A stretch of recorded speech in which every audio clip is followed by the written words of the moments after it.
Alhamdulillah, tentunya senantiasa kita bersyukur kepada Allah atas setiap nikmat yang Allah berikan di dalam kehidupan kita.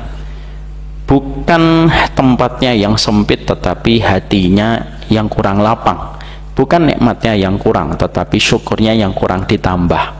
Selama kita melihat kenikmatan berdasarkan apa yang Allah berikan kepada orang lain, nah kita tidak akan pernah bisa bersyukur. Tapi selama kita melihat apa yang Allah berikan kepada kita, dari kondisi kita tidak punya sampai kondisi kita punya, maka selama itu kita tidak pernah kehabisan alasan untuk bersyukur kepada Allah Subhanahu wa Ta'ala. Kita ini hidup sudah enak, betul, tidak pernah ngasih jantung, tidak pernah ikut-ikutan menciptakan jantung, dan tidak pernah ikut-ikutan men-setting jantung, tapi jantung berdegup sesuai dengan apa yang dia jalankan, dan kita tidak pernah ikut campur. Kita tidak pernah ikut-ikutan menciptakan lambung, tetapi lambung bekerja untuk kita. Kita tidak pernah ikut-ikutan menciptakan sel darah putih, tapi sel darah putih menjaga kita dan memberikan imun pada diri kita. Itulah kehidupan, Pak. Makanya betul kata Ibnu Qudamah, syukur itu susah selama kita melihat syukur itu dari kenikmatan yang Allah berikan kepada orang lain. Tapi syukur itu gampang kalau kita melihat pada diri kita. Kita asalnya tidak punya apa-apa, asalnya tidak ikut menciptakan apa-apa, tetapi semuanya telah bekerja sesuai dengan apa yang kita inginkan. Coba, Pak, kalau Allah setiap malam supaya besok berjalan sesuai dengan settingan kita, jantung besok berdetupnya segini ya, jangan lebih dari 150, lambung memfilternya segini, tapi kita tidak pernah melakukan itu, Pak. Makanya Allah tidak salah ketika Allah menyampaikan kepada kita, wa fi anfusikum afala tubsirun, di dalam dirimu emang kamu tidak melihat. Maka itulah yang menjadikan kita bersyukur. Kalau ada di antara bapak, saya ditipu Ustadz, oke, ditipu berapa? Ditipu 50 juta. Bukankah yang Allah berikan kepada bapak lebih besar daripada 50 juta? Diambil dikit 50 juta, ya wajar lah. Walaupun tetap bukan berarti kita membiarkan kedzaliman itu terjadi, tapi kita setidaknya selalu memiliki alasan untuk tetap bersyukur kepada Allah dalam setiap proses kehidupan kita. Ngomongnya gampang, Ustadz, betul, makanya semua itu berasal dari omongan dulu. Kita mempelajari betapa syukur itu menjadikan kita betul-betul belajar dalam kehidupan kita, bahwasanya selalu ada alasan bagi kita untuk selalu bersyukur kepada Allah di dalam setiap perkara kehidupan kita. Bukan tempatnya yang sempit, hatinya yang kurang lapang. Bukan nikmatnya yang kurang, tetapi hatinya yang kurang bersyukur. Semoga kita senantiasa bersyukur atas setiap nikmat yang Allah berikan kepada kita, kalaupun kita mendapatkan ujian. Semoga ujian itu pun insya Allah tidak akan pernah menenggelamkan besarnya nikmat yang sudah Allah berikan di dalam kehidupan kita. Semoga kita menjadi hamba yang bersyukur kepada Allah di dalam setiap perjalanan kehidupan kita. Syukur atas rumah kita, syukur atas istri kita, syukur atas suami kita, syukur atas anak-anak kita. Yang terpenting, jangan membandingkan apa yang Allah berikan kepada kita dengan apa yang Allah berikan kepada orang lain, karena kalau itu acuannya tidak ada limitnya dan tidak ada akhirnya di dalam perjalanan hidup kita. Amin insyaallah. Bapak dan Ibu, seluruh keluarga besar kajian Rabu malam, Imam Ibnu Qayyim itu berkata kepada kita, Pak, kesalahan besar manusia di dalam kehidupan itu ketika mereka menyandarkan bahagia itu kepada makhluk. Ini salah. Ini pelajaran, Masya Allah, ini tauhid dalam banget. Kesalahan orang ketika mereka telah memahami tentang tauhidnya mereka kepada Allah, banyak manusia itu menyandarkan bahagianya kita selaku hambanya Allah, dan bahagianya kita selaku manusia itu ketika kita menyandarkan bahagia kita itu kepada orang lain. Istri menyandarkan bahagia kepada suami, suami menyandarkan bahagianya kepada istri, suami istri menyandarkan bahagianya kepada anak, orang menyandarkan bahagianya kepada tetangga. Padahal kita harus paham, sebelum Allah memberikan kepada kita berbagai macam syariat tentang pernikahan, sebelum Allah memberikan kepada kita anugerah dengan anak, Allah telah mengambil sumpah dari diri kita supaya kita betul-betul menjadikan Allah itu tujuan dalam perjalanan hidup kita. Bahagianya kita itu bukan karena istri, tapi karena kita mengenal Allah dalam segala apapun yang Allah berikan di dalam kehidupan kita. Dan bahagia kita harusnya, kata Imam Ibnu Qayyim, ini kita sama-sama belajar, bahagianya kita itu tidak boleh berdasarkan apa yang terjadi pada istri kita dan apa yang diberikan istri kepada kita. Sebagaimana bahagianya istri pun sama, bahagianya istri itu bukan dari suami, tapi bahagianya istri itu ketika dia betul-betul dekat dengan Allah dan bermunajat kepada Allah setiap waktunya. Karena bahagianya kita itu antara kita dengan Allah, bukan antara kita dengan makhluk. Imam Ibnu Qayyim, Masya Allah, luar biasa, Imam Ibnu Qayyim lalu mengatakan, salah satu musibah yang sering terjadi pada kehidupan manusia itu apa? Mereka ketika menikah menyandarkan bahagianya itu berdasarkan pasangan, dan ketika mereka punya anak, bahagianya itu syaratnya dengan apa yang mereka jumpai dari anak mereka. Syaratnya itu jadi nambah, sehingga dia lupa bahwasanya kekuatan seorang manusia itu bukan kepada manusia, tapi kekuatan manusia itu ketika dia bersandar kepada Allah. Banyak enggak manusia yang diuji dengan suaminya tetapi dia tetap bahagia? Banyak enggak orang yang diuji dengan istrinya tetapi dia tetap bahagia? Banyak. Dan banyak enggak orang yang diuji dengan anaknya tetapi dia tetap lapang hatinya? Banyak. Karena salah satu di antara hal yang sering kita lupakan dalam kehidupan kita ini, sering menetapkan standar bahagianya kita berdasarkan apa yang diperbuat orang di sekitar kita kepada kita. Kita buka sosial media, tiba-tiba ada orang yang mencela kita, lalu kita menjadi sedih karena kita memberikan standar bahagianya saya, harusnya orang memberikan komentar semuanya itu baik. Dan nggak bisa dong, hidup itu nggak bisa dipilih.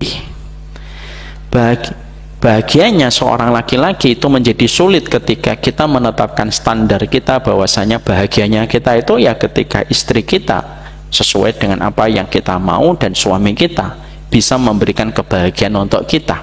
Dan itu kalimat paling luar biasa yang disampaikan oleh Imam Ibnu Qayyim di dalam kitabnya Miftah dari Sa'adah, supaya kita masing-masing itu paham, sebelum kita menjadi seorang suami, sebelum kita menjadi seorang istri, sebelum kita menjadi seorang ibu dan bapak, dan sebelum kita menjadi anggota dari sebuah komunitas bernama masyarakat, kita ini telah mengambil ikrar bahwasanya Rob bagi kehidupan kita adalah Allah.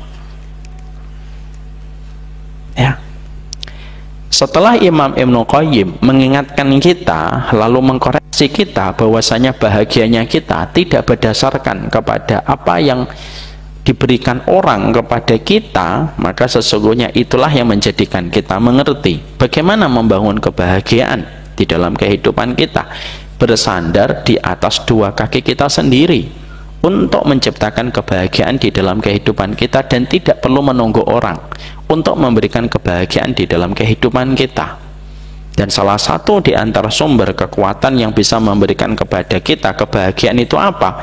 Yaitu ketika kita senantiasa jujur kepada Allah dan senantiasa terkait dengan Allah di dalam setiap perjalanan kehidupan kita. Tidak ada satupun yang kita hadapi, tidak ada satupun pertanyaan yang kita jumpai, tidak ada satupun problem yang kita hadapi, kecuali semuanya kita kembalikan bagaimana Allah memberikan jawaban atas itu semuanya.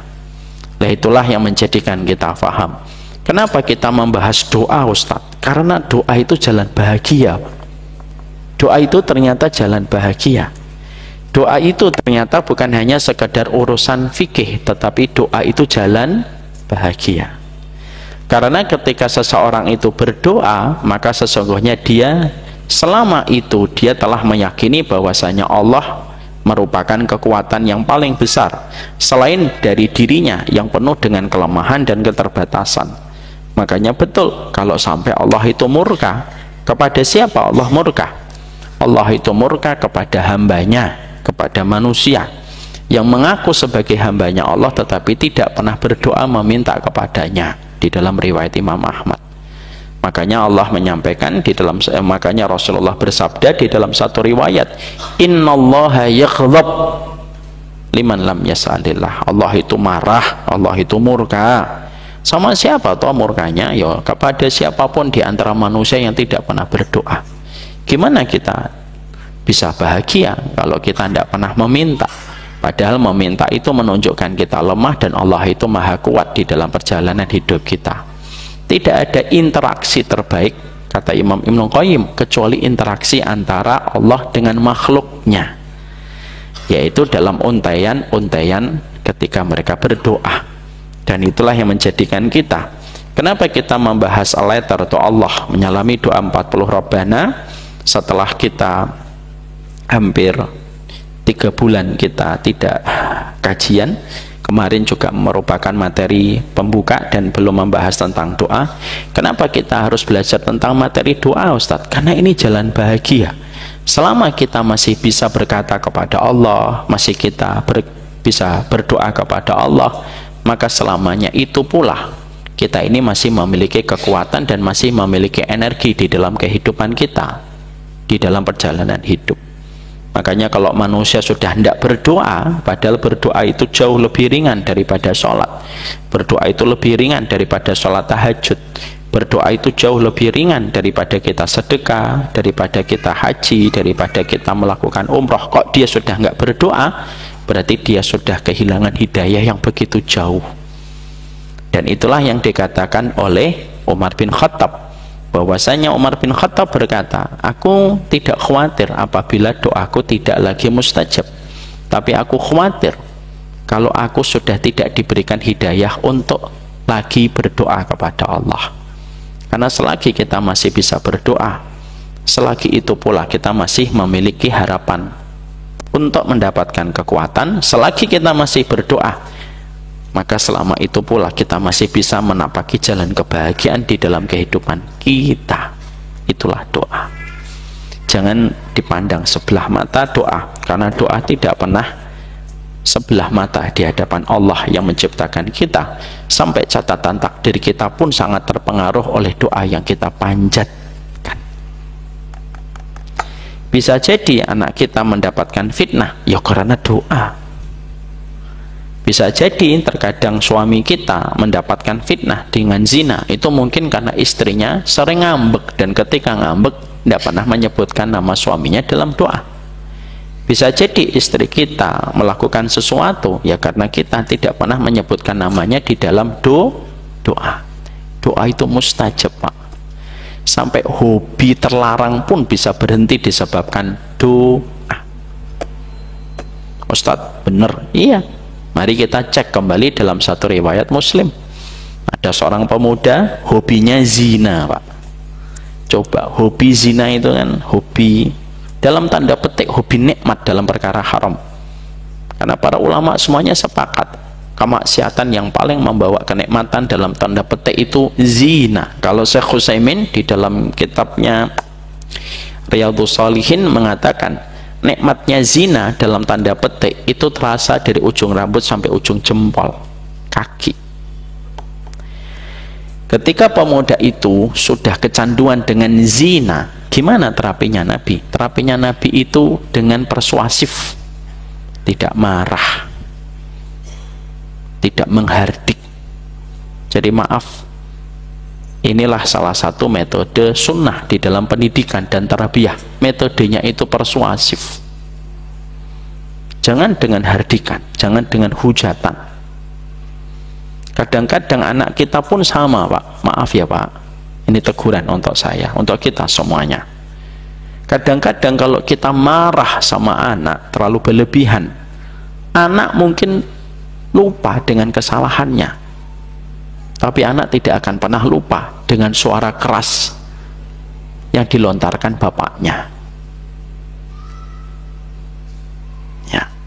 Maka Nabi ketika menghadapi orang pemuda hobinya zina, tidak main-main nih, bukan sekali zina loh, hobinya zina, hobi zina. Hobi zina itu kan susah Pak, berhenti. Karena apa? Laki-laki kalau sudah merasakan kenikmatan dalam zina biasanya susah berhenti kecuali yang dirahmati oleh Allah. Makanya kalau ada seorang laki-laki sudah punya istri kok dia selingkuh itu dibagi dua kata para ulama. Kalau sudah sampai zina, nah ini treatmentnya harus spesial. Karena apa? Karena kenikmatan dari alat khitan yang pernah bertemu menjadikan hati susah untuk menjauh. Itulah dahsyatnya fitnah alat khitan kalau sudah bertemu dalam perkara yang haram. Pemuda ini kebiasaannya zina, tapi apa yang dilakukan Nabi? Nabi melakukan tindakan persuasif. Nabi cuma berkata, Bapak pasti dan Ibu sudah tahu apa yang saya sampaikan. Persuasifnya itu apa? Nabi mengatakan apa yang dikatakan oleh Nabi, kamu mau ibumu dizinai, saudara perempuanmu dizinai? Tidak mau ya Rasulullah. Sebagaimana kamu tidak mau, orang lain pun tidak mau. Itu yang pertama. Yang kedua, apa tindakan persuasif yang dilakukan oleh Nabi? Nabi memegang dadanya dan Nabi berdoa. Apa doanya Nabi kepada pemuda tersebut? Allahumma fir dzambahu wa tahhir qalbahu wa hassin farjahu.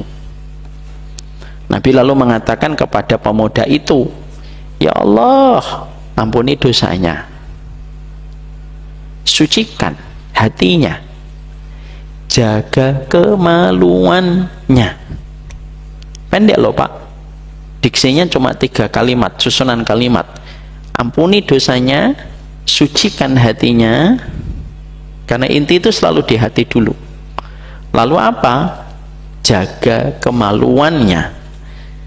Apa yang terjadi pada pemuda itu? Pemuda itu tidak pernah lagi berzina setelah didoakan Nabi. Itulah kekuatan doa. Ya. Itu kekuatan doa. Makanya kekuatan laki-laki dan kekuatan perempuan, laki-laki sama perempuan suami istri itu Pak, ini teguran untuk saya. Laki-laki dan suami dan istri itu kayak komposisi bensin dengan oli. Motor kalau dia punya bensin nggak ada olinya, lama-lama rusak, itu semuanya rusak, mesin jadi rusak kalau kita paksakan terus.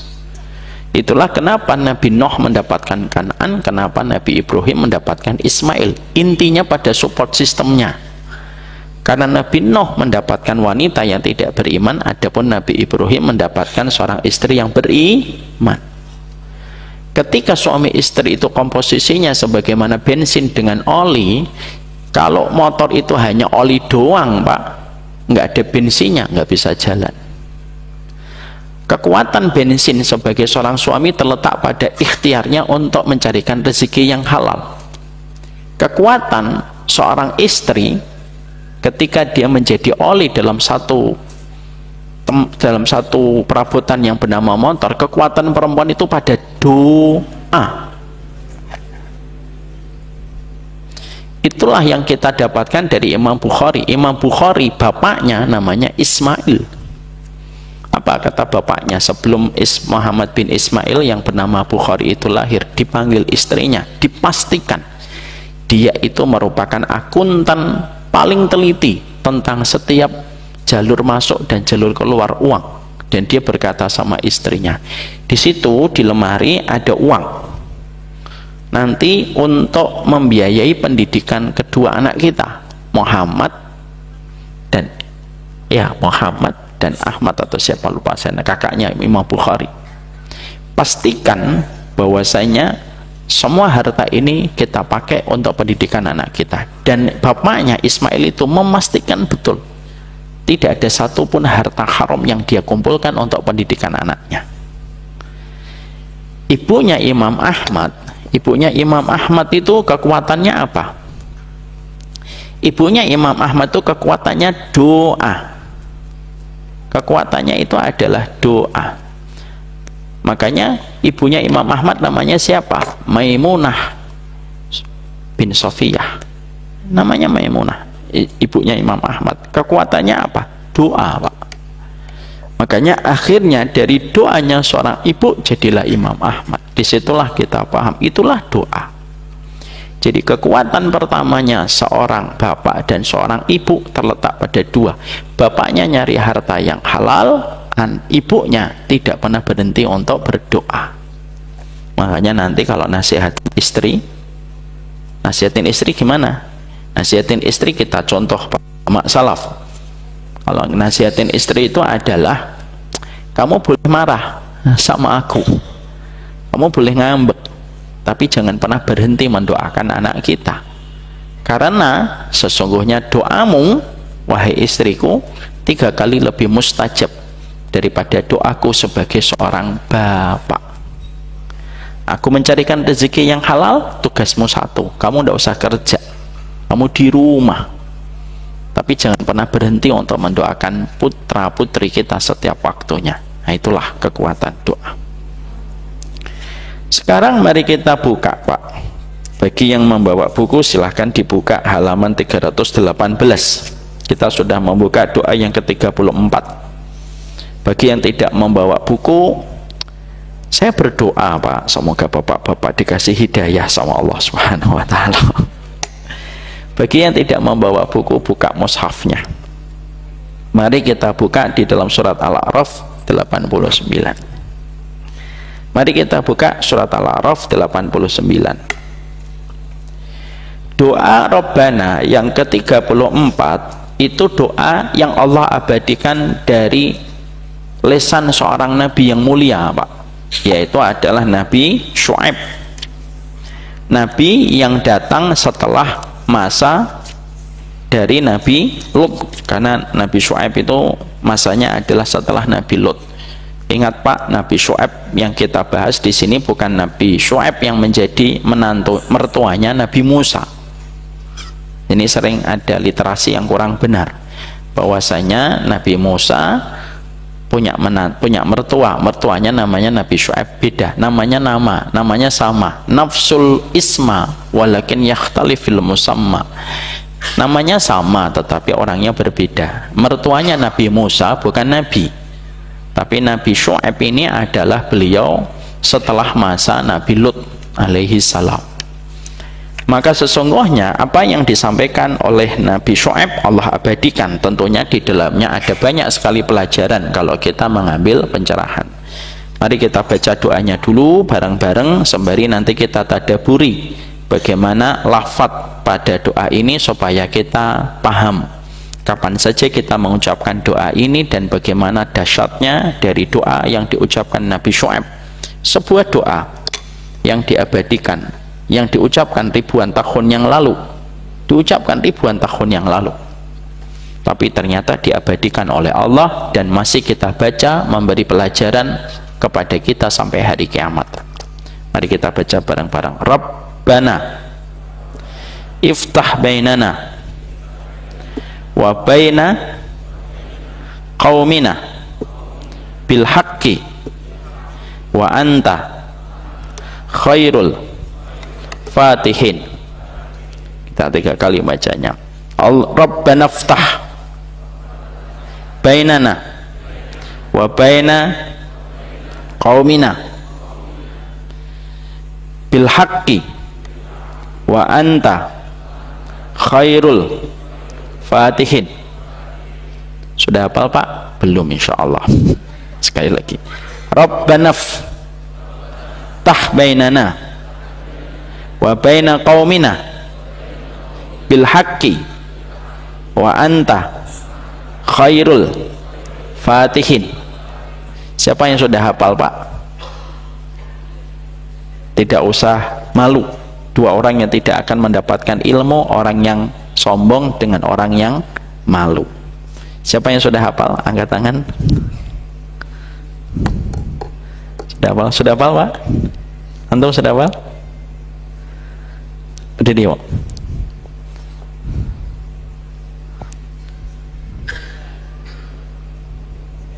Ya.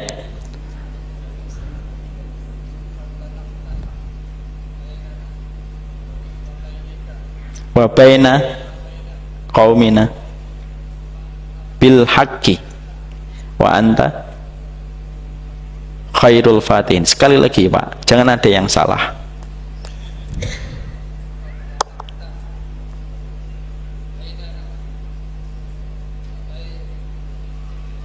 Wa baina qaumina bil haqqi wa anta khairul fatihin. Ada yang sudah hafal lancar? Ada yang sudah hafal lancar Pak? Saya kasih hadiah Pak. Umrah Ustadz? Enggak Pak, saya juga pengennya gitu Pak. Nanti kalau saya sudah punya tambang emas Pak, saya umrahkan Bapak insya Allah. Ada yang sudah hafal? Bapak sudah hafal? Coba Pak.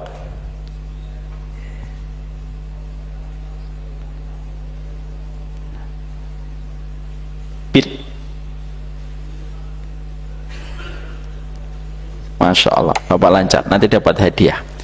Nanti habis sholat isya datang saya.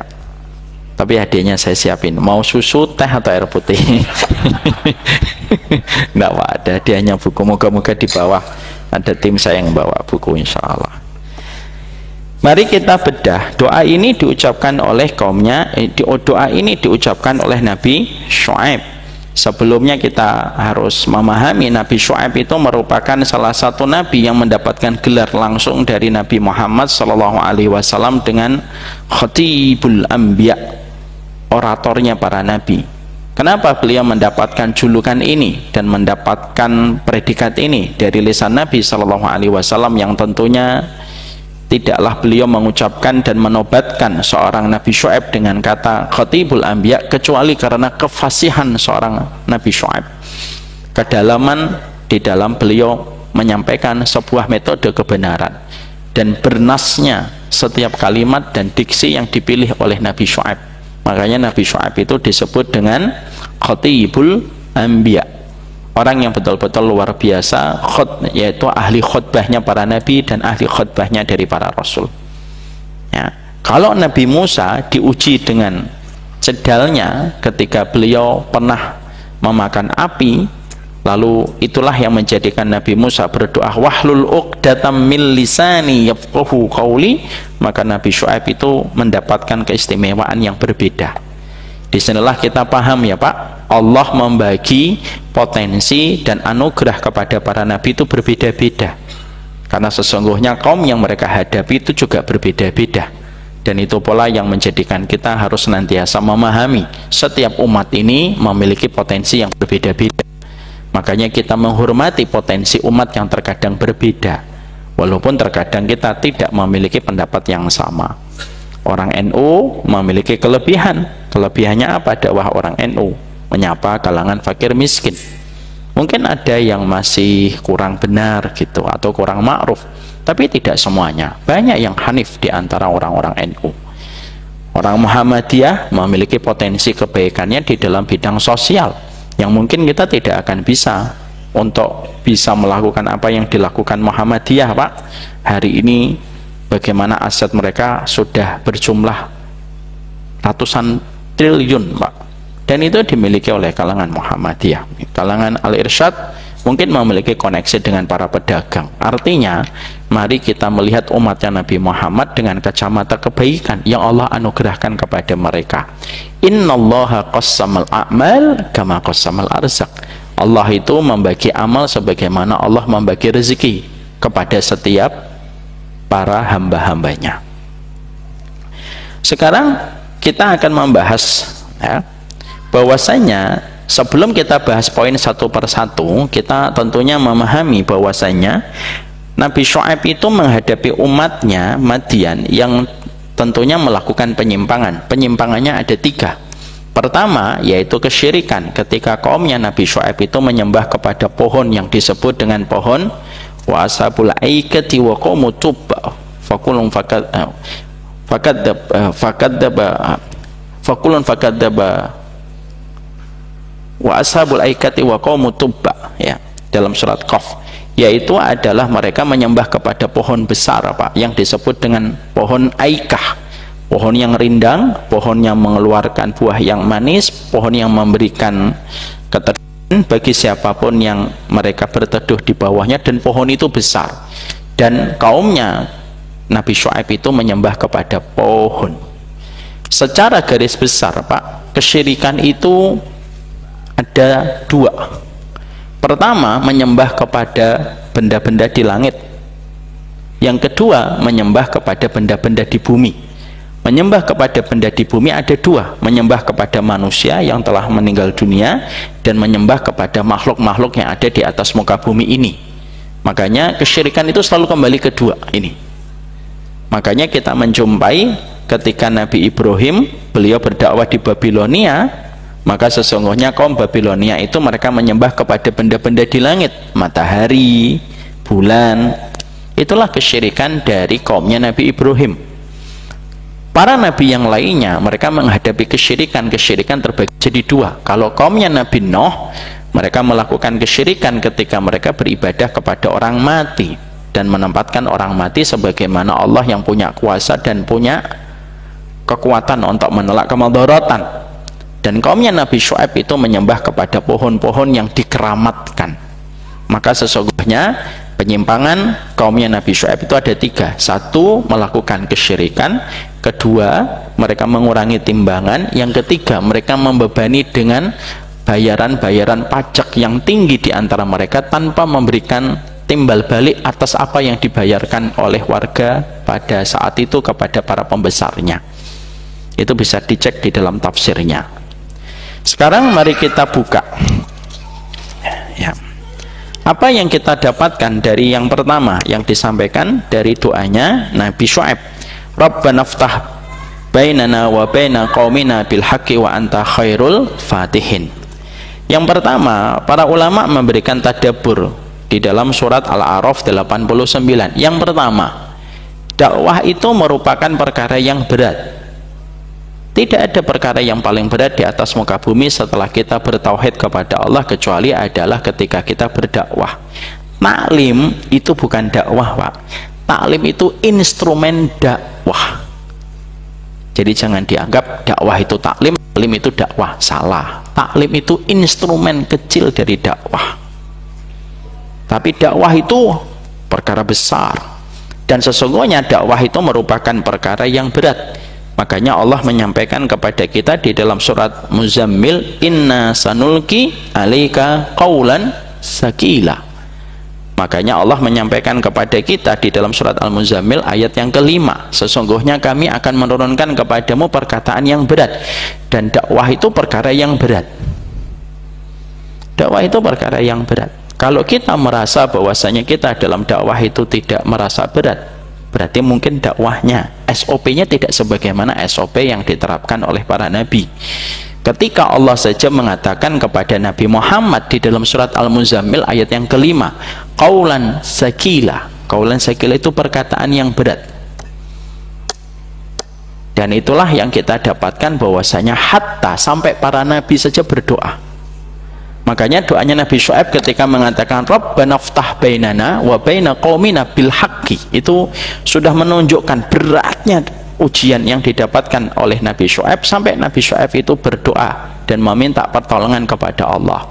Ya Allah, bukakanlah antara kami dan kaum ini dengan jalan yang benar, dan sesungguhnya Engkau sebaik-baik memberi jalan keluar dalam setiap masalah yang kami jumpai. Karena dakwah itu berat. Makanya sampai Nabi ketika mereka menghadapi kaumnya,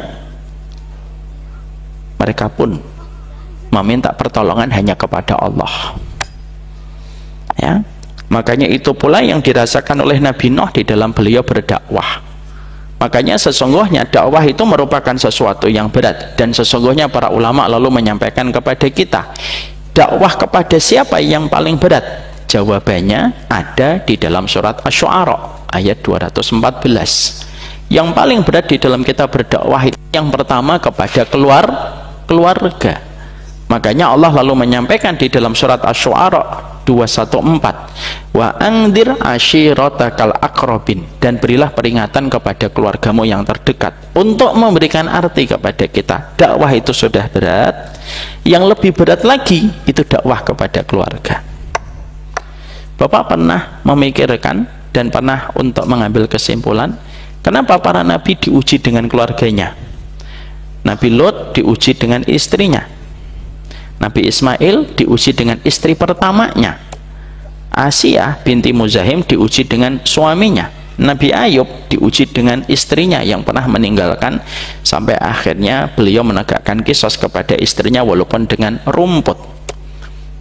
Maryam binti Imran diuji dengan keluarga besarnya, Rasulullah diuji dengan pamannya. Kenapa itu terjadi kepada para nabi padahal mereka itu role model pada kehidupan kita sebagai orang beriman? Harusnya secara logika kan begini, harusnya keluarga para nabi itu semuanya beriman dong. Nabi Lot harusnya istrinya beriman, anaknya beriman, istrinya Nabi Nuh juga, anaknya juga. Kenapa para nabi mereka diuji dengan keluarganya? Dan rata-rata Allah itu memberikan ujian kepada para nabi itu, sebagian pada ujian para nabi itu terletak pada keluarganya. Karena memberikan arti kepada kita, Pak, taklim itu mudah, Pak, tapi dakwah kepada keluarga itu beratnya luar biasa. Supaya akhirnya Allah memberikan ujian kepada para nabi dengan keluarga mereka untuk memberikan hiburan kepada kita. Kalau kita diuji dengan keluarga, ya wajar, wong para nabi aja diuji dengan keluarganya kok, supaya masing-masing dari kita itu mendapatkan contoh dari nabi, supaya kita punya role model menghadapi ujian ketika masing-masing dari kita diuji dengan keluarganya. Coba kalau para nabi nggak diuji dengan keluarganya, kita bingung, Pak, gimana kita menghadapi ujian dari keluarga kita kalau para nabi tidak diuji dengan keluarganya. Bapak ada yang diuji dengan istrinya, ada Nabi Lot, ada Nabi Nuh. Bapak diuji dengan anak, ada Nabi Nuh. Bapak diuji dengan istri salah satunya, ada Nabi Ismail. Ketika mendapatkan seorang istri, lalu istrinya menceritakan aibnya kepada laki-laki tua yang tidak dia sadari laki-laki tua itu adalah Nabi Ibrahim. Ibu diuji dengan suami, ada Asia binti Muzahim. Kita diuji dengan paman, keluarga besar kita, ketika kita ngaji mereka tidak suka. Ada namanya Abu Jahal dan Abu Lahab, ketika mereka tidak bisa menerima Nabi Muhammad ketika menjadi seorang nabi dan seorang rasul. Itulah hikmahnya, kata Imam Qurtubi. Kita tidak bisa komentar, kok bisa ya istrinya Nuh itu kok tidak beriman, terus Nuh itu ngapain? Ini perkataan tidak ma'ruf. Makanya maaf, jangan buru-buru nyalahin seseorang ketika kita mendapati ada seseorang diuji dengan keluarganya. Contoh, kadang-kadang bapak nanti diuji ngelihat anaknya ustadz nakal, Pak. Bapak langsung nahan-nahan komen, astagfirullahaladzim, anaknya ustadz kok nakal gitu. Kamu itu anaknya ustadz besar, gitu. Padahal sesuatu itu bisa terjadi bukan karena sang ustadz itu bersalah, ataupun bisa jadi dia sudah maksimal, tapi bisa jadi begitulah ujian yang Allah berikan kepada, itulah ujian yang Allah berikan kepadanya ketika anaknya itu menjadi salah satu tempat ujian yang beliau dapatkan. Itu memberikan kepada kita, para nabi yang diuji dengan keluarga itu menjelaskan kepada kita bahwasanya ujian yang paling berat itu dakwah kepada keluarga. Berapa banyak orang yang begitu harum namanya di luar rumah, tapi belum tentu dia harum namanya untuk mengubah sanak kerabatnya untuk berubah menjadi lebih baik, belum tentu.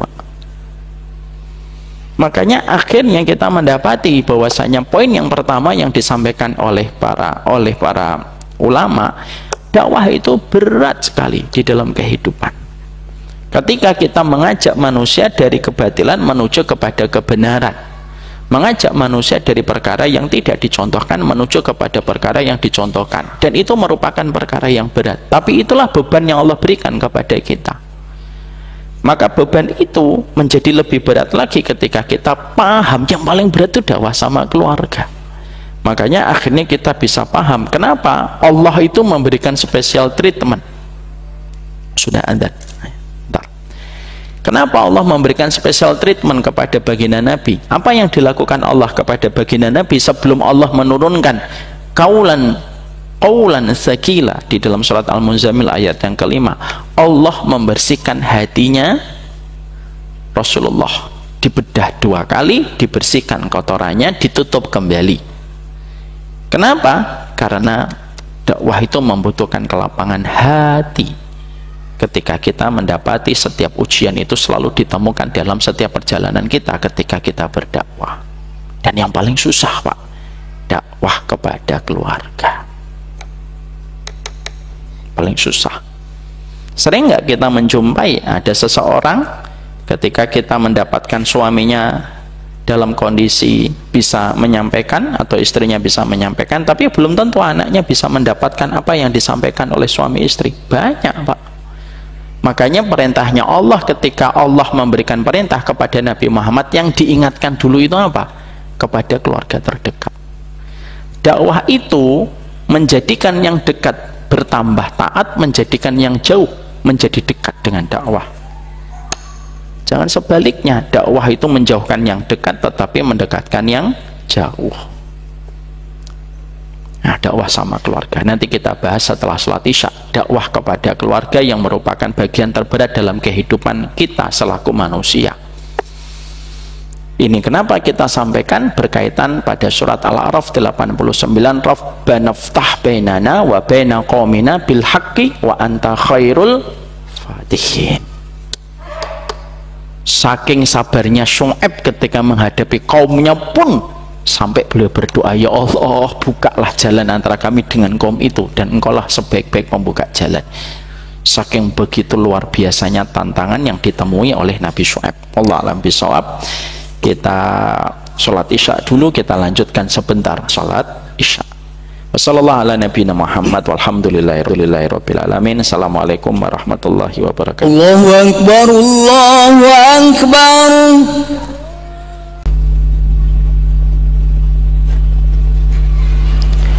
Kita lanjutkan. Assalamualaikum warahmatullahi wabarakatuh.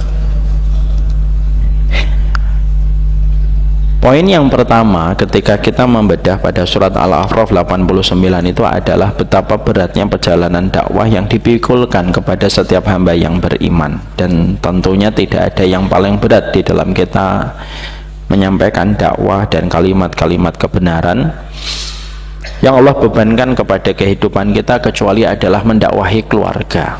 Ya, tentunya ini menjadi salah satu poin penting yang kita dapatkan pada poin yang pertama. Sekarang mari kita sama-sama belajar, Pak, karena kita juga mendapatkan beban ini pada kehidupan kita, maka sesungguhnya ada nasihat-nasihat indah dari para ulama untuk kita bersama.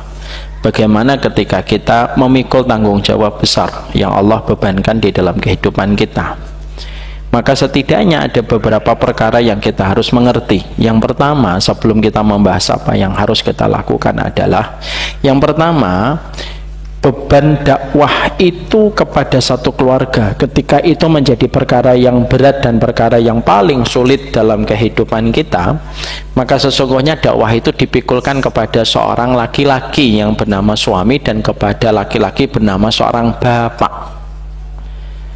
Dan inilah yang menjadikan kita paham maksiatnya suami dampaknya lebih besar daripada maksiatnya seorang istri pada keluarga. Ini bukan berarti menafikan maksiatnya seorang perempuan. Jangan sampai nanti ibu-ibu langsung berkata, wah lega ini, Masya Allah. Pulang-pulang berkata, tuh bi, maksiat kamu itu lebih gede daripada maksiatnya aku. Enggak. Makanya yang disebut dayus itu bukan kepada istri, tapi dayus itu kepada laki-laki. Dan kita sudah sama-sama sering belajar dengan sebuah kalimat yang sering saya sampaikan. Busuknya ikan itu selalu dari kepala. Ya.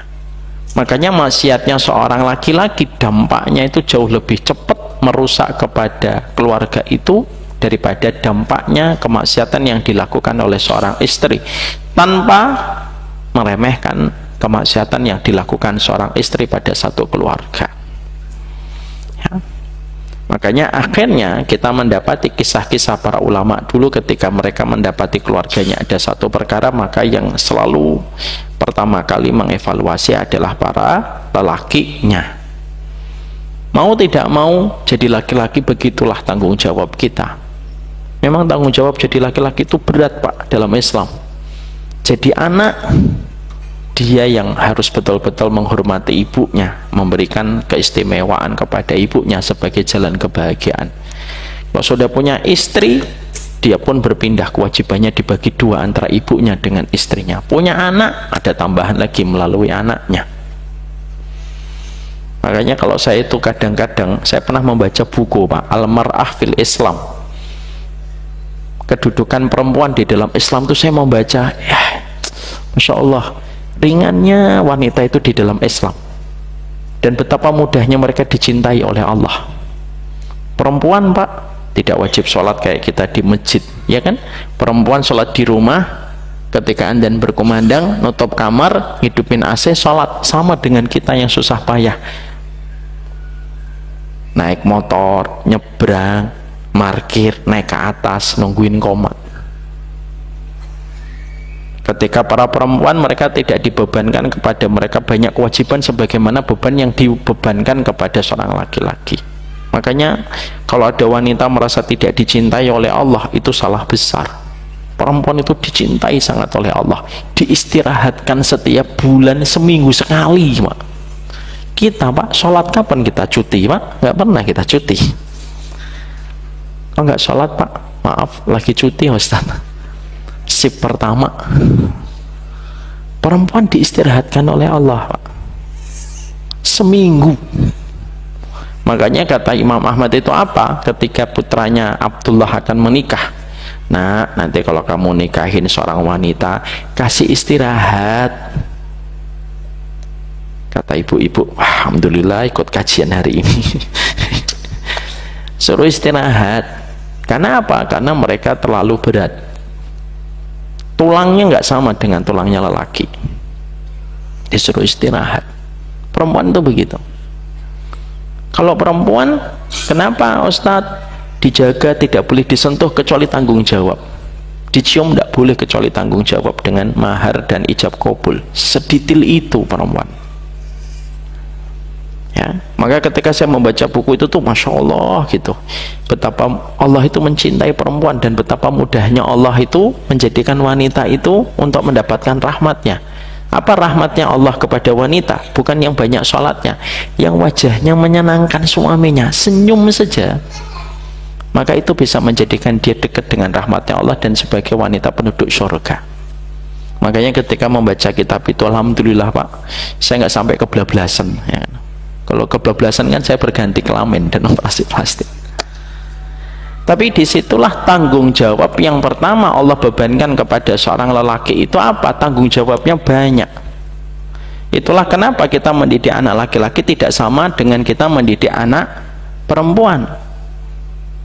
Ya, makanya ada kitab membahas anak laki-laki, bagaimana mendidiknya, bagaimana mendidik anak perempuan itu berbeda. Dan sesungguhnya kemaksiatan kita itu dampaknya lebih cepat mengena kepada keluarga dibandingkan maksiat yang dilakukan oleh istri kita. Setelah kita memahami poin pertama ini, supaya kita paham bahwasanya kewajiban ini dibebankan kepada setiap laki-laki ketika mereka menjadi bagian dari umatnya Nabi Muhammad, gimana caranya kita ketika mendakwai keluarga, ketika kita sama-sama menjadi orang yang memikul tanggung jawab ini. Karena bagaimanapun setelah kita menikah Pak, seluruh kehidupan istri kita itu ditanggung oleh kita, dan sesungguhnya kita akan ditanya tentang istri kita dan apa yang dia berbuat istri kita setelah dia menjadi istri kita. Dari apa yang dia buka, apa yang dia tutup dari auratnya, sesungguhnya kita semuanya akan ditanya oleh Allah, dan itu beban dibebankan kepada seorang lelaki. Makanya mereka disebut dengan ar-rijalu qawwamuna 'alan nisa. Makanya sering saya berkata, seluruh hisabnya wanita ketika dia telah menikah itu semuanya dibebankan kepada laki-laki dulu, sebelum hisab itu nanti ditanyakan kepada istrinya sebagai orang yang dipimpin oleh seorang laki-laki. Itulah kenapa di dunia yang singkat ini Nabi sampai mengatakan, laukana bihi korhatun falahasadha ma'adat haqqahu syai'ah. Makanya sampai kenapa Nabi mengatakan, kalau kamu mendapati suamimu mengeluarkan nanah, lalu kamu menjilat semua nanah yang keluar dari tubuh suamimu, maka itu pun tidak bisa memenuhi semuanya hak suami di dalam kehidupan. Saking beratnya beban itu dibebankan kepada laki-laki untuk bertanggung jawab. telak dalam kehidupan di akhirat. Ya. Jadi ketika istri kita telat sholat subuh jam 8:30 Pak, sholat subuh, ini kalau telat kebangetan banget telatnya, maka yang ditanya dulu kepada suaminya, lu ini istrimu telat sholat subuh 8:30, itu ditanyakan dulu kepada siapa? Para ahli tafsir mengatakan kepada suaminya dulu. Kalau ada batalion tertentu, ada salah satu tentaranya yang melakukan pelanggaran di daerah Pasar Rebo, Cijantung, yang ditanya tentaranya langsung atau komandannya dulu Pak? Komandannya dulu ditanya. Itu beratnya. Itulah yang menjadikan akhirnya kenapa selalu narasi yang disampaikan di dalam sunnah ketika mengkondisikan wanita adalah berbuat yang terbaik kepada suaminya, ya karena tanggung jawab yang akan dipikul suami di hadapan Allah. Dan kalaulah beban ini dipahami betul oleh setiap laki-laki, dia akan berpikir 1000 kali, karena beban itu akan dipertanggungjawabkan secara detail dan tidak ada yang terlewat.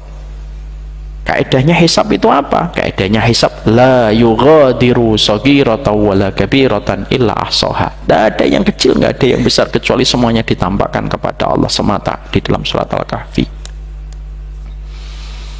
Nah, itu menjadi pegangan untuk kita. Semoga Allah ngampunin kita dan memberikan kekuatan bagi setiap lelaki pada umatnya Nabi Muhammad sallallahu alaihi wasallam. Apa yang harus kita lakukan dalam dakwah itu?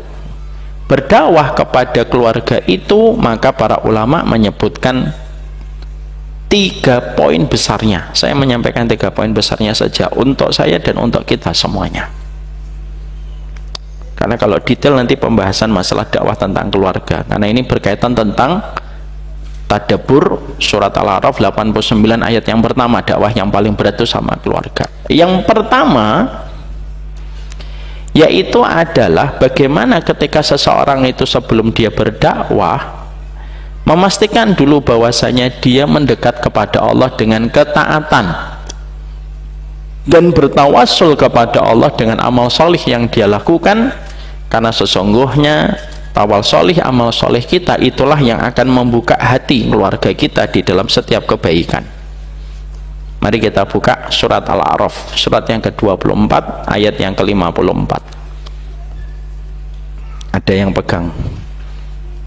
pegang Quran.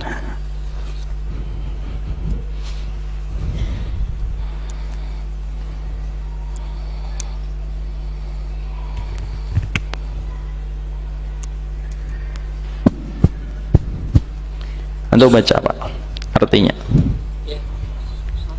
Surat ke-24 ayat yang ke-54.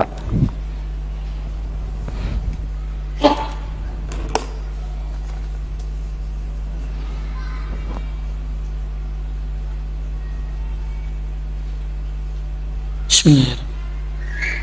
Katakanlah, taatlah kepada Allah dan taatlah kepada Rasul. Jika kamu berpaling, yang keras, jika kamu berpaling, maka sesungguhnya kewajiban Rasul Muhammad itu hanyalah apa yang dibebankan kepadanya, dan kewajiban kamu hanyalah apa yang dibebankan kepadamu. Jika kamu taat kepadanya, pelan-pelan. Jika kamu taat kepadanya, niscaya kamu mendapat petunjuk. Ulangi lagi. Jika kamu taat kepadanya, niscaya kamu mendapat petunjuk. Ya. Kalimatnya, keywordnya itu ada pada penggalan ayat, pada ayat ini, wa in tuti'uhu tahtadu. Kalau kamu taat kepada Allah, Allah yang akan memberikan kepadamu petunjuk. Jadi intinya adalah pada kehidupan ketika kita berdakwah, kita harus selalu ingat bahwasanya bukan kita yang menggenggam hati suami, istri, dan anak-anak kita, tapi yang menggenggam hati, semua hati keluarga kita itu Allah semata Pak. Dan Allah menyampaikan SOP-nya itu apa? Wa in tuti'uhu tahtadu. Kalau kamu taat, Allah yang akan ngasih kamu petunjuk gimana cara kamu menyelesaikan masalah-masalah yang kamu jumpai pada keluargamu. Ya. Makanya akhirnya kita menjumpai dan mendapatkan bahwasanya merajuk kepada Allah itu dengan kita melakukan amal solih, karena sesungguhnya itulah yang akan membuka jalan petunjuk yang Allah berikan kepada kita bagaimana nanti kita mendakwai dan melembutkan kembali hati orang yang kita cintai pada keluarga. Sambilkan sebuah analogi yang disampaikan Imam Ibnu Qayyim. Imam Ibnu Qayyim itu berkata begini, Bapak kalau mendapati ada satu perjalanan di satu gang, tiba-tiba ada anjing Pak menggonggong keras sekali. Anjing ini miliknya tetangga yang di pojok. Apa yang kita lakukan Pak? A, menghadapi anjing itu dengan resiko kita tercakar dan berdarah-darah.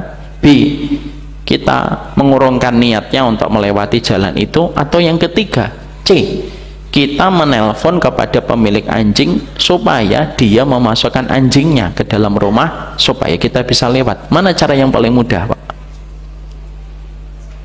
A, B, C yang paling mudah mana? Kalau ada yang milih A Pak, ya Allah Pak, kebangetan milih. Ya kita pilih yang mana Pak? C Pak. Cara yang paling mudah itu berdoa. Cara yang paling mudah itu adalah kita meminta kepada Allah supaya hati istri kita dan suami kita itu Allah yang menggenggamnya. Lah meminta itu caranya apa? Allah sampaikan pada surat ini, kata para ulama, nasihat untuk kita semuanya. Wa in tuti'uhu tahtadu. Kalau kamu taat kepada Allah, maka Allah yang akan memberikan petunjuk bagaimana kamu menghadapi semua persoalan yang kamu hadapi bernama keluarga kamu. Karena yang menggenggam hati keluarga kita itu tetap Allah semata. Makanya akhirnya melakukan ketaatan itu walaupun tampaknya tidak relevan, tidak berkorelasi, tapi dia berkorelasi kuat dalam kehidupan ketika kita mengkondisikan keluarga yang kita cintai. Ini ambilkan satu contoh Pak, ini satu kisah nyata. Saya punya kakak cerebral palsy yang sudah saya sampaikan, lahir tahun 67 Pak, di kota kecil bernama Kudus. Bapak ini cerita, ini cerita yang selalu saya kenang sepanjang hidup saya. Ketika lahir kakak saya, namanya Mas Yusa, beliau masih hidup sampai sekarang. Ketika lahir, tidak nangis Pak, sebagaimana lumrahnya bayi kalau lahir nangis. Nggak nangis sama sekali, diem. Ditepuk-tepuk sama bapak setengah jam Pak, tidak nangis. Sampai 1 jam baru pecah tangisnya. Ibu pada saat itu sempat nanya kepada bapak dengan kepayahan, keletihan melahirkan, tapi dia nggak mendengar suara tangisan anak. Kata bapak ketika bercerita tentang kisah nyata ini, beliau mengatakan, ibumu tanya, lupa anak kita tidak apa-apa toh? Insya Allah tidak apa-apa. Walaupun bapak juga nggak tahu kenapa anak saya nggak nangis ketika lahir. Jawabannya Pak baru mulai kelihatan ketika 1 tahun 2 tahun. Kakak saya pertama tidak bisa jalan, 3 tahun tidak bisa jalan Pak, 4 tahun nggak bisa jalan, nggak bisa bicara, dan baru bisa bicara setelah 10 tahun. 67 lahir, 77 baru bisa jalan. Jalannya pun persis kayak anak kecil sampai sekarang. Bapak kalau ngeliat kakak saya masih hidup, jalannya pelan-pelan Pak, kayak anak kecil. Bahkan anak seusia 4 tahun 5 tahun lebih kenceng. Kakak saya nggak bisa lari, nggak bisa lari Pak. Ngomong terbatas, omongannya apa? Jam, sabuk, itu aja. Mangan, nguyuh, ngising, itu pun dengan suara khasnya anak kecil. 67 ibu lahir, ibu akhirnya tahu kan, 67, 68, 69, 70. Ibu itu dalam kondisi sudah mulai trauma Pak. Qadarullah tahun 71 hamil lagi Pak, hamil lagi.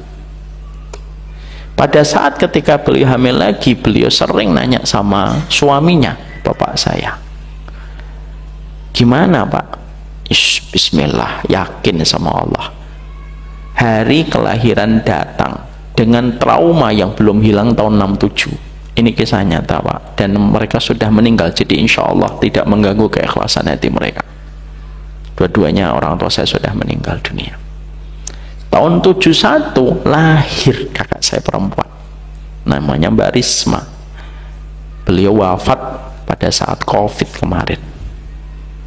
71 lahir, dan ketika lahir apa yang diharapkan bapak dan ibu? Tangisan bayi yang menurut kita, bagi yang sudah biasa mendengar itu lumrah, tapi bagi ibu dan bapak saya mahal sekali Pak. Tahun 71 lahir Pak, dan ketika lahir tidak ada lagi tangisan, sama persis Pak, nggak ada tangisan, cepret, nggak nangis. Bapak sudah setengah sadar setengah tidak, tapi sambil nangis beliau tepuk itu anak perempuannya yang beliau sangat cintai sampai meninggal. Ditepuk-tepuk, ayo nduk, nangis. Nggak nangis Pak, 1 jam persis baru nangis, persis dengan bapak kakak saya Mas Yusar. Saat itu ibu saya lemes tapi diam, bapak saya juga lemes. Itulah kekuatan ibu saya dalam tauhid, dan bapak makanya sering menyampaikan kalimat-kalimat yang saya jadikan menjadi pelajaran besar dalam hidup saya. Beliaulah yang mengajarkan ke saya, takdir itu tidak ada yang salah, itu ibu saya. 71 Pak, anaknya dalam kondisi semacam itu. Mereka, bapak dari pondok, ibu dari sekolah Fatayat NU dulunya, sampai akhirnya mereka ngaji ke Muhammadiyah. Nggak pernah pacaran, nggak pernah ngobrol, nggak pernah sentuhan sama sekali, dijodohkan orang tua.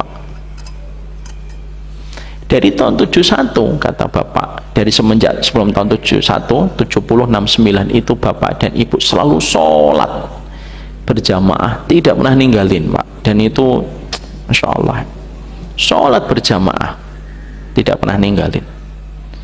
Ibu sudah dalam kondisi pasrah, ridho, tapi juga bingung, apakah dua ini anak saya ataukah nanti yang ketiga sama juga. Karena kan saat itu ilmu medis tidak sebagaimana pesat sebagaimana hari ini Pak.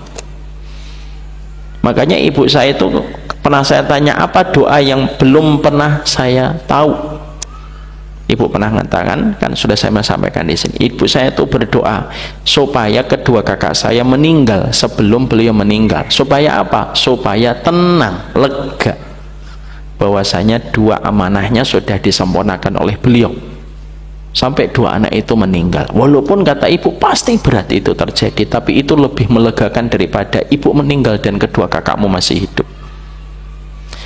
Dari itu tahun 71 Pak, sholat malam tidak pernah putus, ngambek iya, bertengkar iya, sholat malam tetap tidak terpengaruh. Walaupun mereka bertengkar, sholat malamnya tetap dilakukan. Dari tahun 69, 70, 71, 72, 73, 74 ibu sudah nggak ada harapan untuk hamil. Ibu cuma memperbanyak doa, ya Allah jadikan mereka meninggal lebih dulu daripada saya. Doa semacam apa itu Pak? Karena saking cintanya kepada dua putra putrinya. Qadarullah 78 akhir hamil lagi, akhir 78 hamil lagi. Mau dicek kemana? Di Kudus. Pada saat itu sangat terbatas, yang diperbanyak doa di dalam sholat ketika mereka tahajud bersama di dalam berjamaah. 79 bulan Mei tanggal 14, sekarang tanggal berapa? Tanggal 14 ya? Masya Allah ya, saya ulang tahun, gak sadar saya. 14 Mei lahir anak.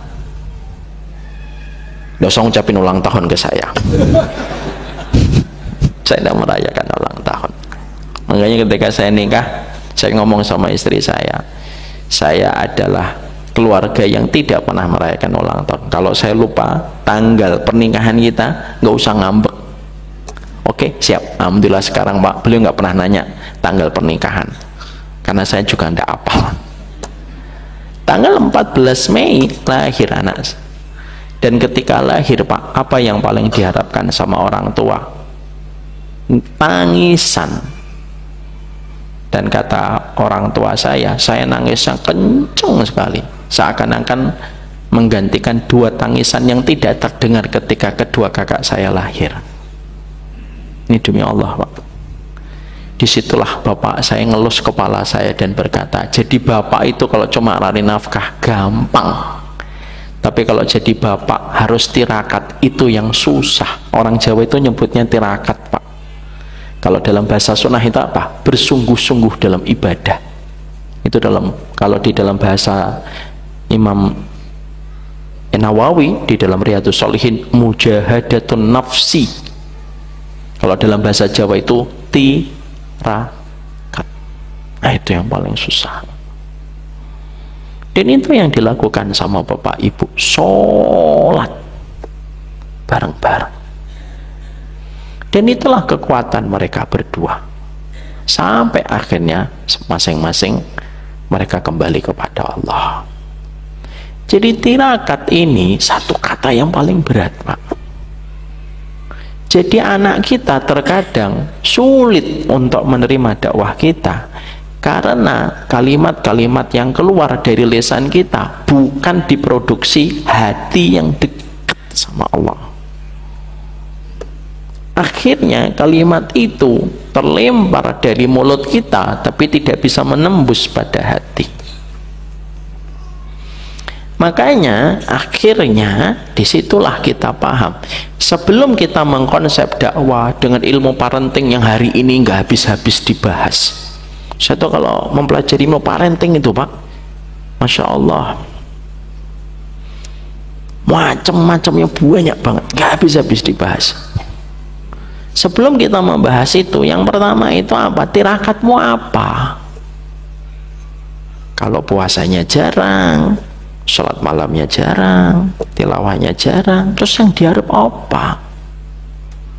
Dan kita harus paham, ternyata secara medis Mak, apa yang dilakukan suami dan istri lalu terbentuk janin, itu meninggalkan jejak DNA di dalam kehidupan anak kita. Kenapa orang tua yang punya penyakit gula, anaknya cenderung sangat besar kemungkinan terkena penyakit gula? Itu ternyata sekarang sudah dijelaskan secara medis. Karena kebiasaan orang tua yang makan manis-manis, suka overthinking, itu ngecap di jejak DNA. Ketika lahir, dia sudah membawa bakat. Di dalam darahnya itu ngalir bekas-bekas manis yang dikonsumsi sama orang tuanya. Nanti kalau ada dokter di sini tolong dikoreksi saya. Jadi DNA-nya ada. Itulah kenapa dalam Islam perkara yang paling berat menjadi seorang bapak itu bukan mencarikan nafkah, tapi yang paling berat itu adalah memberikan keteladanan dan bukan memberikan teori. Seluruh orang tua bisa memberi teori, tapi belum tentu setiap orang tua bisa memberi teladan. Dan itu terletak pada anak kita, terletak pada kita Pak. Sholat malam itu berdampak besar dalam kehidupan anak. Makanya akhirnya kita mengerti di situ, mendakwah sama keluarga itu yang paling penting pertama kali itu apa? Yang paling penting itu tirakat. Itu yang harus selalu kita kedepankan. Yang kedua, inti yang kedua yang disampaikan oleh para ulama itu apa? Yaitu adalah bagaimana ketika kita mendakwahi keluarga itu yang paling penting bertaubat dari setiap kelakuan yang pernah melakukan dosa. Karena kita belajar dari surat Asy-Syura ayat 42. Dibaca Bapak, surat Asy-Syura.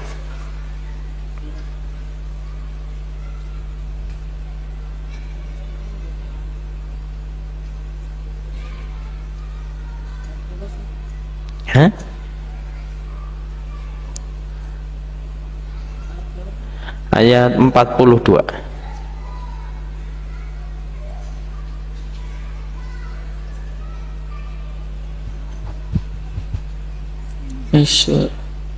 Ayat 30, maaf. Surat Asy-Syura ayat 30, surat ke-42 ayat 30.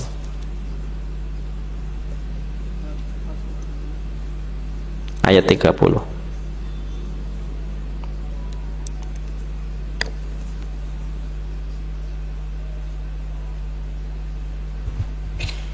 Bismillah. Dan musibah apapun yang menimpa kamu adalah karena perbuatan tanganmu sendiri. Ulangi lagi, Pak. Wama. Dan musibah apapun yang menimpa kamu, Dan musibah apapun, termasuk musibah itu apa?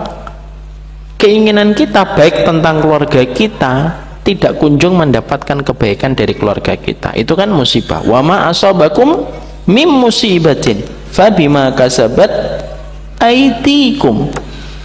Itu musibah apapun yang menimpa kepada dirimu itu ya dari apa yang kalian lakukan sendiri. Makanya akhirnya menjadi orang tua itu perintahnya Allah apa?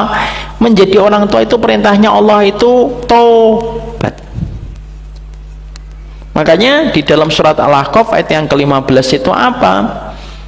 Ketika kita berdoa, wa wasainal insana biwalidayhi ihsana hamalathu ummuhu kurha wa wada'athu kurha wa hamluhu wa fisaluhu salasuna syahra hatta idza balagha ashuddahu wa balagha 40 sanatan qala rabbi auzi'ni an ashkura ni'mataka allati an'amta alayya wa an a'mala salihan tardahu wa aslih li fi dzurriyyati inni tubtu ilaika. Kalimatnya itu ini tubtu, Pak. Ketika kita berdoa wa aslih li fi dzurriyyati, ya Allah tolong ya solihkan aku, solihkan keturunanku. Apa permohonan setelah kita meminta kesolihan kita dan anak-anak kita? Kalimat setelahnya itu bukan ini solaitu, enggak. Ini hajastu, saya haji, enggak. Kalimat setelahnya itu bukan mengatakan ini tasaddaqtu, saya sedekah, enggak. Kalimat setelahnya ini tubtu ilaika, saya tobat. Jadi setelah Bapak berdoa, ya Allah minta kesolihan untukku, kesolihan untuk putra putriku, kalimat setelahnya apa yang Allah sampaikan di dalam surat Al-Ahqaf 15, ini tubtu ilaika, saya tobat. Karena dakwah itu terkadang tidak nyampe kepada hati orang yang kita cintai ketika dosa-dosa ini menghalangi setiap kebaikan yang kita inginkan dari keluarga kita. Makanya orang tua yang bertobat dan selalu meminta maaf itu jauh lebih baik daripada orang tua yang tidak pernah merasa bersalah. Bukan anak kita yang durhaka, Pak. Mungkin kita yang durhaka kepada anak sebelum anak durhaka kepada kita. Kadang-kadang banyak orang tua kan berkata, anak saya durhaka, Ustadz. Tanpa kita sadari sebelum kita menceritakan anak kita durhaka kepada kita, anak itu kita sudah durhaka kepada anak kita sebelum anak durhaka kepada kita, kan? Mungkin kita ketika ngerawat dia lebih banyak entertain daripada ketika kita memberikan telinga untuk anak kita. Karena kadang anak itu durhaka itu tidak bisa disalahkan 100%. Anak itu kadang durhaka karena dulu kita durhaka kepadanya di dalam kehidupan. Saya pernah, Pak, ada salah satu jamaah bapak-bapak nanya ke saya, gimana saya berbakti sama orang tua saya? Loh, kok pertanyaannya begitu? Ya sudah tahulah, wajib. Lalu beliau berkata, bentar dulu Ustaz, saya ceritakan kronologisnya. Gimana kronologisnya? Saya punya orang tua merintis bisnis dari kecil sampai akhirnya mereka berhasil. Ketika bapak dan ibu berhasil dalam bisnisnya, profit sudah besar, saat itu bapak saya terpincut dengan perempuan lain, berzina. Qadarullah ketahuan, Pak. Ketika ketahuan, bukanlah menyesali, bertobat, tetapi egonya naik. Lalu akhirnya tetap memaksa supaya istrinya bisa memahami apa yang dilakukan olehnya. Intinya istrinya lalu kecewa dan akhirnya meminta pisah di meja pengadilan hijau. Ketika pada saat dimajukan ke meja hijau, sang suami itu ngancam, kalau kamu masih nuntut saya, kamu tidak akan mendapatkan sepeser pun harta saya. Padahal itu harta bisnis bareng asalnya.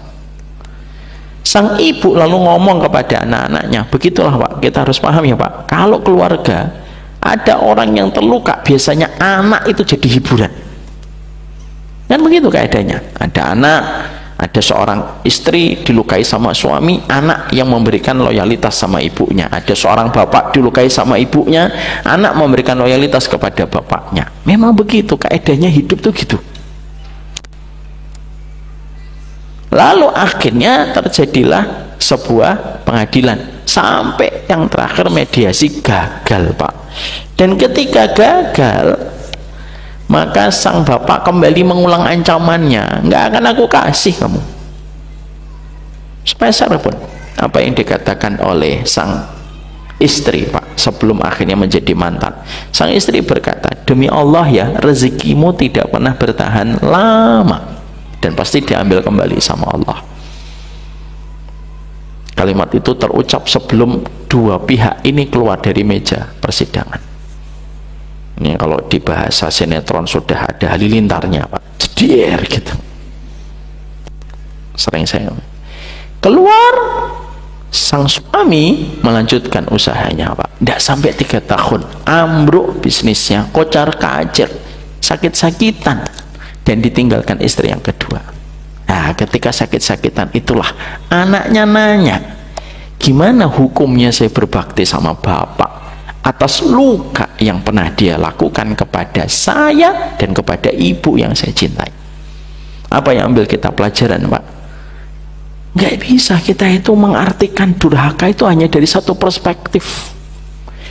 Walaupun tidak dibenarkan untuk durhaka, tapi terkadang kedurhakaan itu terjadi karena ada kedurhakaan yang diinvest sebelum akhirnya menjadi kedurhakaan yang dilakukan anak kepada orang tua. Itulah kenapa Pak, kita di waktu anak kita masih belia, kenapa kita memberikan telinga untuk anak kita, menemani mereka, jangan merasa kerepotan ketika membawa mereka. Karena pada dasarnya itu yang akan diingat oleh anak-anak kita ketika mereka nanti dewasa. Lingkaran memori yang kita berikan sama anak itu akan menjadi lingkaran khidmah yang dia berikan kepada orang tua. Makanya harus berhenti dari dosa. Suami main perempuan kemana-mana Pak, laki-laki main perempuan kemana-mana, ujung-ujungnya nanti ketika tua dia pingin anaknya berbakti. Ntar dulu, in ahsantum ahsantum li anfusikum wa in asatum falaha. Kalau berbuat baik ya kebaikan itu akan kembali kepada dirimu. Ketika kamu berbuat buruk ya keburukan itu yang pula yang kamu akan dapatkan. Dan kita tentunya sudah mendapati narasi dari Umar bin Khattab kan, ketika Umar bin Khattab menyalahkan orang tua ketika anaknya dibawa, dan Umar bin Khattab mengatakan kamu telah durhaka kepada anakmu sebelum anak durhaka kepada dirimu. Maka yang kedua, kata para ulama, paling globalnya ketika mendakwai keluarga itu apa? Berhenti dari dosa, supaya kalimat-kalimat yang kita tujukan itu nyampe kepada anak-anak yang kita cintai. Maaf ya Pak, kadang kita sudah solih, belum tentu apa yang kita ucapkan dipahami sama oleh anak kita. Lihat Nabi Yakub Pak, Nabi Yakub itu kurang apa solihnya Pak? Tapi perhatikan Nabi Yakub, Nabi Yakub disalahpahami oleh 10 anaknya. Mari kita buka dalam surat Yusuf, dibuka surat Yusuf. Mari kita belajar tadabbur.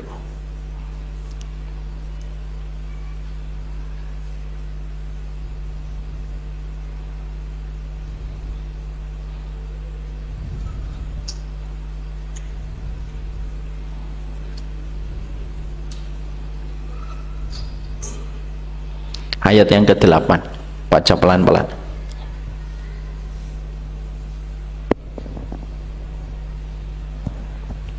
Bismillah. Ketika mereka berkata, sesungguhnya Yusuf dan saudaranya Bunyamin. Pelan-pelan. Ketika mereka berkata, sesungguhnya Yusuf dan saudaranya Bunyamin lebih dicintai ayah daripada kita, padahal kita adalah satu golongan yang kuat. Sungguh ayah kita dalam kekeliruan yang nyata. Bapak dan Ibu kita belajar tadabbur dalam ini. Apakah kita yakin Nabi Yakub itu lebih cinta kepada Yusuf dan Bunyamin daripada 10 anaknya yang lain? Pak, tidak mungkin ada seorang Nabi itu tidak pandai dalam parenting. Jadi saya memohonkan ampun kalau masih banyak ustadz dan banyak guru yang mengatakan Nabi Yakub itu pilih kasih, makanya akhirnya mereka mencoba membunuh Yusuf. Loh Pak, kalau ada Nabi tidak ngerti cara menjadi bapak, masa dipilih Allah jadi Nabi? Ya tidak mungkin lah, tidak makul, tidak logis. Kalau ada seorang laki-laki dipilih jadi Nabi, itu berarti tugas paling basic ketika dia menjadi bapak itu sudah selesai di hadapan Allah. Indikator semuanya jadi seorang bapak itu sudah selesai di hadapan Allah. Tapi apa yang kita pelajari pada ayat yang ke-8? Ayat yang ke-8, Nabi Yakub itu cinta semuanya kepada seluruh anaknya. Memang kecintaan kepada Yusuf lebih besar, tapi tidak pernah menghalangi beliau untuk tidak adil kepada anaknya. Semua anaknya dicintai oleh beliau, dan semuanya anaknya mendapatkan keadilan yang sama sesuai dengan umur mereka oleh Nabi Yakub. Tapi apa yang kita dapatkan? Ternyata perasaan Yakub ketika mencintai seluruh anaknya itu tidak dipahami oleh anak-anaknya bahwasanya bapaknya itu mencintai mereka. Banyak kan kadang-kadang kita nyuruh sama anak, nak tidur jam 9, jangan malam-malam. Kenapa kita nyuruh anak kita tidur jam 9? Karena cinta. Tapi maaf, apakah anak bisa menangkap sama bahwasanya ketika mereka disuruh tidur jam 9 itu betul-betul karena cinta? Belum tentu semua anak itu memahami itu adalah cinta. Ada seorang bapak ngomong kepada anaknya perempuan, jangan keluar kecuali harus nutup auratnya. Nah, itu kan karena cinta. Tapi pertanyaannya, apakah sang putri pasti merasakan getaran cinta yang ketika bapaknya mengatakan tutup aurat kalau keluar rumah? Belum tentu Pak. Kadang-kadang setan merubah frekuensinya. Dari bapaknya cinta dirubah frekuensinya oleh setan. Ini bapakmu ngekang. Itulah Pak, orang yang pandai berkomunikasi saja belum tentu memastikan pesan dari satu komunikasi itu nyampe kepada hati seseorang. Berapa banyak suami itu ngomong begini ya, tapi berapa banyak istrinya menerjemahkan itu bukan cinta. Contoh, banyak laki-laki yang terkadang tidak menceritakan semuanya kepada sang istri. Betul atau tidak Pak? Karena apa? Kita itu pingin apa yang kita sampaikan kepada istri itu betul-betul sudah clear, baru kita sampaikan kepada suami. Laki-laki kan biasanya begitu. Itu kenapa? Karena cintanya kita tidak pingin supaya istri kita itu terbebani dengan sesuatu yang kita ini belum mengendalikannya. Tapi maaf, ketika sang suami tidak semuanya cerita kepada istri, apakah istri memahami itu cinta? Belum tentu. Justru terkadang sang istri memahaminya itu bukan cinta karena kamu tidak cerita semuanya. Artinya ternyata menyampaikan sesuatu itu kita punya niat yang baik, tapi belum tentu niat itu bisa dipahami baik. Dan biasanya itu yang menjadikan akhirnya para ulama itu mengatakan apa? Itulah kadang-kadang itu karena dosa, sehingga yang kita sampaikan itu tidak diterima dengan frekuensi yang sama. Saya ketika mengatakan kepada anak saya, nak jangan makan permen, karena di kepala saya penuh dengan video-video anak yang cuci darah. Tapi apakah anak ketika saya larang jangan makan permen ya nak kecuali hari Sabtu, apakah setiap anak akan memahami itu cinta dari orang tuanya? Belum tentu. Bisa jadi anaknya itu memahami, ah bapak saya nggak sayang sama saya, wong anak-anak yang lain boleh kok makan permen. Ada Pak, ini barusan beberapa hari yang lalu anak saya cerita pingin beli satu boneka Pak. Dia ngomong kan, bukan pengen beli, dia ngomong, Bi katanya nggak boleh beli, ada satu boneka viral yang diyakini apalah, saya ibunya yang paling tahu. Terus anak saya, ibu-ibu tahu Pak, yang kita sih nggak tahu. Lah ibunya itu dia ngomong, kata Abi nggak boleh karena itu syirik, bisa mengarah kepada hal yang tidak baik. Tapi banyak kok teman-teman saya yang punya. Ternyata kita ketika melarang belum tentu bisa difahami 100% itu cinta Pak. Itulah yang menjadikan kita akhirnya memahami jangan ada dosa, supaya akhirnya setiap frekuensi yang kita sampaikan kepada keluarga kita itu nyampe persis sebagaimana yang kita miliki ketika menyampaikan itu kepada keluarga. Makanya yang kedua itu katanya para ulama apa? Belajarlah bertaubat sebelum menyampaikan. Ketiga, yang terakhir yang disampaikan para ulama itu apa? Yang ketiga yang disampaikan oleh para ulama, kaidah basic ketika menyampaikan kalimat-kalimat kepada anak itu apa? Yaitu memastikan harus dengan diksi dan kalimat yang terbaik, bukan dengan suara keras. Jangan pakai suara keras, ya, karena sesungguhnya kalimat yang terbaik itu yang menjadikan akhirnya tumbuh kebaikan pada anak-anak kita, bukan kilat yang menumbuhkan benih, tapi heningnya dan tenangnya air hujan yang menumbuhkan benih. Itu kalimat paling bagus yang disampaikan para ulama salaf. Dalam Islam, Pak, tidak ada kalimat yang diucapkan keras. Makanya Allah kalau cinta sama keluarga kita, apa yang disampaikan oleh baginda Nabi sallallahu alaihi wasallam? Innallaha idza ahabba min ahli baitin ayudkhilahumur rifqa bainahum. Apa yang disampaikan oleh Nabi Muhammad untuk bisa kita meraba keluarga kita? Nabi Muhammad berkata, sanjang sabda, Allah itu kalau ridho kepada satu keluarga, Allah memasukkan kepada keluarga itu ar-rifqa, kelembutan di antara mereka. Gak ada teriakan, Pak, gak ada hujatan, gak ada kalimat volume yang tinggi, gak ada. Lembut. Kalau keluarga itu tidak pernah teriak-teriak, itu tanda keluarga itu diridhai oleh Allah. Ar-rifqa itu kelembutan dalam berbicara, kelembutan dalam berinteraksi, kelembutan dalam bermuamalah. Ya, makanya akhirnya medis sekarang memberikan bukti, anak yang terbiasa mendengar amarah bapaknya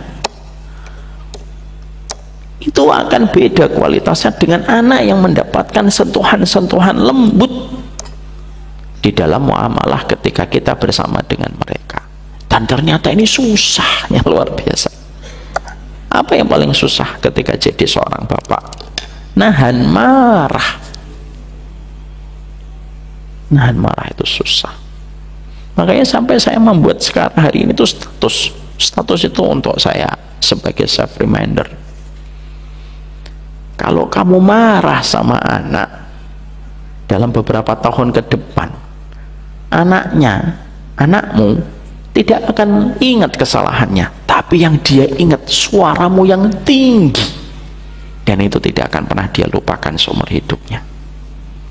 Makanya saya membaca sisi lain dari kisahnya Luqman. Apa Luqman, Pak? Luqman itu pribadi yang tenang jadi seorang bapak. Masya Allah. Itulah kenapa kalau orang itu bertengkar, kenapa suaranya tinggi? Kan kita sudah pernah bahas. Kenapa suara orang kalau lagi bertengkar suaranya tinggi, Pak? Karena hatinya lagi jauh. Berapa banyak suami istri kalau bertengkar teriak-teriak enggak? Teriak-teriak, Pak. Sudah teriakannya keras, mengalahkan Ahmad Albar ketika sedang konser. Loh, istrinya nggak dengar. Coba ulangi lagi, Pak, ngomong apa?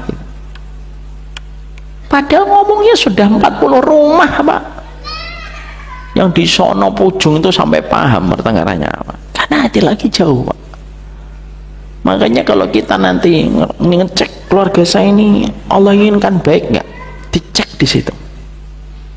Nanti bukan berarti kalau bapak nanti dengar tetangganya lagi bertengkar, bapak bacakan hadis ini ya, innallaha idza arada min ahli baitin khairan. Jangan. Tapi untuk kita, makanya kita memahami itu. Kalimatnya simple, ringan, dan yang terbaik. Tidak usah sindiran, karena sindiran itu bukan pendidikan dalam kehidupan agama dan kehidupan sunnah. Nah, sama-sama 3 itu. 1, tirakatmu apa? 2, tobatmu sebesar apa? Yang ketiga, diksimu seindah apa? Ya, Bapak tahu nggak ada seorang tokoh liberal dari Mesir, namanya, sebentar saya cek ya Pak, namanya Toha Hussein.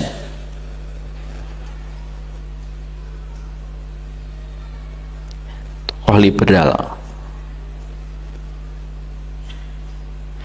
Toha Hussein ini tokoh liberal Pak, dari Mesir Pak, dan dia buta Pak.